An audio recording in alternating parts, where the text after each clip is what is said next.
The workshop is aimed at raising awareness and strengthening the capacity of members to understand the status of gender-based violence in Namibia.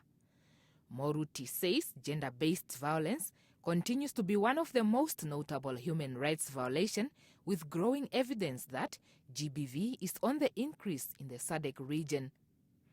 This increase is triggered by various sectors, and Moruti says this requires coordinated efforts from all stakeholders to ensure an effective response to GBV in Namibia.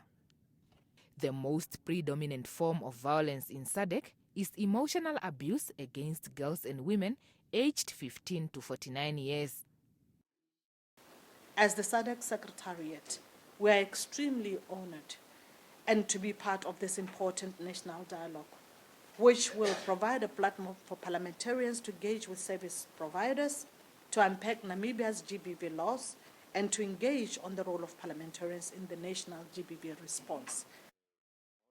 She further says that implementation of legislation and policies and collaboration among stakeholders to fight and prevent GBV remains critical.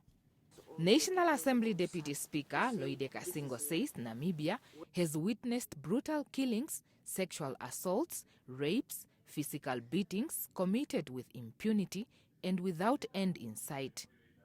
And the question is, how much time did you set aside to talk to your 5 years old, 10 years old, 13 years old son to say this is life when you grow up and even now respect human beings?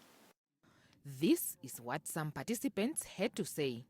My expectation during this workshop is to acquire knowledge, to learn more on how and in the role I'll be able to play as a young person, as a health professional, and also as a young member of parliament, on how I can participate and help fight and curb this gender-based violence.